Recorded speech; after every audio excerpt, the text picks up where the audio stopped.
Hi there, I'm Lana Monday Emmett, and welcome back for another edition of Can You Really Think and Grow Rich with our guest, Ramy El-Batarawi. How are you, Ramy? I'm doing great. How are you? I'm doing wonderful. And I'm really excited to share with those of you who may not know who Ramy is. Ramy is a businessman. He's an investor, he's a philanthropist, and he's also author of Can You Really Think and Grow Rich? And Ramy is a devout follower of Napoleon Hill and his principles from Can You Think and Grow Rich? So this week, we're kind of tying up a little bit in chapter 10 in his book, where he talks about being bigger than he ever was. Now, Ramy's had a lot of ups and downs in his life, a lot of wins and losses. And I find it interesting that here we are getting to the very end of the book, and you start talking about how not only were you able to rebound the same as before, but implying that even bigger than ever. So can you elaborate a little bit about that and maybe just briefly recap where you were and how you got to that point?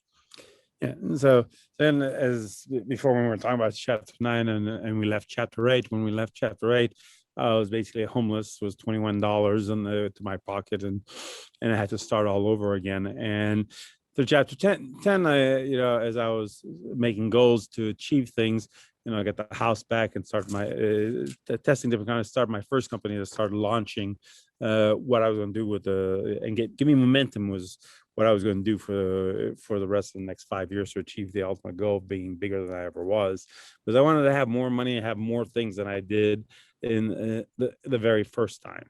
So this chapter kind of goes into more like the companies that I started. So I started Yeo, which was rideshare rental that rented cars to Uber Lyft drivers, and I ended up, building it to where I was able to take it public and then liquidate, and then I started a show in Vegas, and then I started a company called EV Mobility, which is going to be one of the biggest companies around, will be worth billions of dollars. We put Teslas in apartment buildings and hotels, and we're expanding nationally extremely fast. So we'll be bought out next year or two for a lot of money. So that company is we have partnership with Tesla, we have partnership with Coil, installs all these charger, and we're having long-term contract with all these REITs and apartment buildings. So that company is one of the companies I'm really focusing on to really build. And I also, in there you see the picture because I wanted, one of the things I lost that was really precious that when I was working with Mr. Khashoggi or Adnan, it was the airplane, a wide body airplane that he used as a business tool, and I wanted to get that back. So I got one of the best ones out there in the market. It's an MD-87 that has a full bedroom with a shower and a dining room, a living room, kitchen, and I use that to travel. And it's a business tool. I close deals with it, and one of my goals I set in there is I'm going to pick up because Adnan Khashoggi died 3 years ago, to pick up where he kind of left off, because nobody knew as good as I did what he did, because I worked with him so closely for 8 to 10 years. So I'm going to start traveling the world and closing some big transactions around the world that he became the richest man in the world doing it, that I think I can achieve a lot of the same goals he achieved and become more of a world citizen and understand the world better and do good for the world, because things that you do and what he helped was mostly third world countries. So he brought to a third world country infrastructure, water, revenue, oil, jobs, and stuff like that. So focusing on third world countries is one of my big goals and following up what Adnan does. So in this chapter, it was really, I built other companies and got momentum going to where nothing stops me now, even though there's little obstacles here and there, and I find creative ways of dealing with it, and that's what I do. So this chapter is really showing, because again, people need proof, just like they need proof of how broke I was.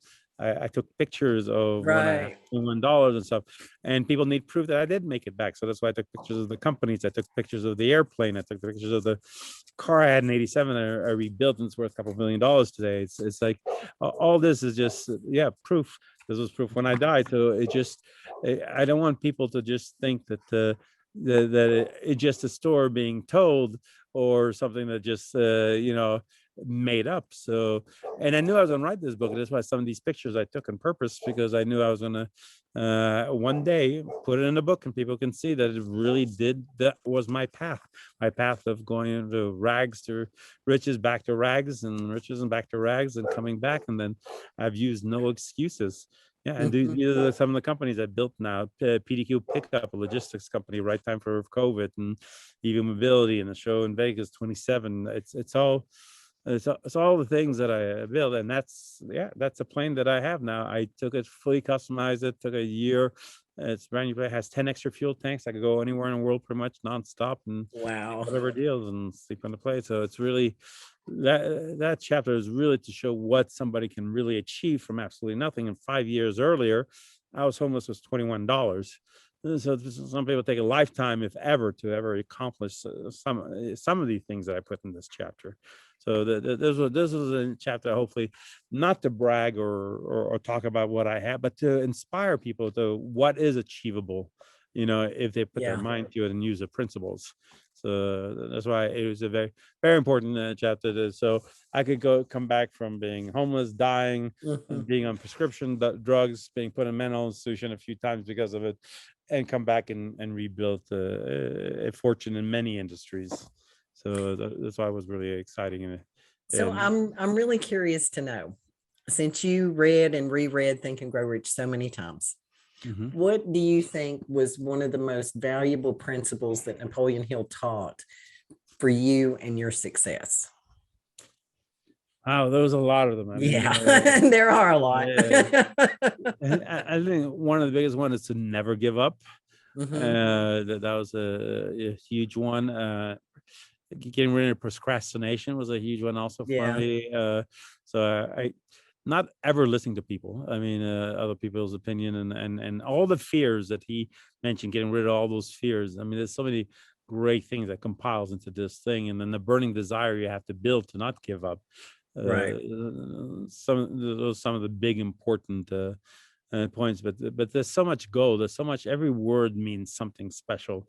You learn so much, and as you grow and you get to know things, because you don't get the information until you're ready for it. So a Hmm. lot of times that's why Right. you're rereading it many times over. Like I reread it all the time. I get another piece of nugget that Oh, helps yeah. me because I'm going through something Mhm. special. That information helped me get to the next level. And but what's good again, because I know we're going to be going into another chapter and stuff like that. From those you kind of figure out and live your life, and you build your own principles too, and you grow and understand how valuable it is. And again, just like as I was talking last time, nothing lasts unless it's built on truth and honesty, and no Yeah. great music or no great book or nothing lasts unless it's really based on truth and the fact of what the universe offers. And Think and Grow Rich has been around for, like you said, for 100 years, and because and everybody copied from it is because it is based on basic truth of how the universe and how the world works. And if you Right. live by them, you win. I mean, it's just doesn't. If it wasn't true, or if it doesn't work, this book would have died in 1937 Yeah, or I know, right? 31.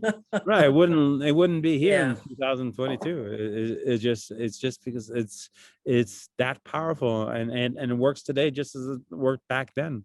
So it's those principles are just a fact of life, fact of the way the world and the universe works. So that's why I love that book. And you talk a whole lot about truth and honesty. Right. So I know that there have been many mentions of you being a good humanitarian and Right. getting some awards and things. Can you maybe talk a little bit about the importance of that? Yeah, a lot of that is definitely giving back. You build these things. I could only spend so much. I'm a very simple guy. I'm always in jeans and t-shirt and stuff. Other than a few real luxuries like the plane and stuff. There's only so much money to Mhm. spend. But giving back is really important and feels good. And there's, my big cause is the homeless people because I was homeless and stuff. But the truth and honesty kind of worked a lot more like even back in the day of Genesis when I talked about fighting the government for 7 years. Mhm. Fighting the government for 7 years is not an easy thing. You have the whole Yeah, force I'm of the sure. FBI and the United States government fighting you. And because I was building my companies and everything I did on truth and honesty, even after they went through thousands of witnesses, tried to interview and find something wrong, after 7 years, they couldn't find one thing wrong and they had to drop the case. Right. So that was a big example of why truth and honesty is important. Because if I did one thing that was wrong or illegal, they would have found that reason to Right. hang their hat on to indict me for something. So that paid off a lot for that alone.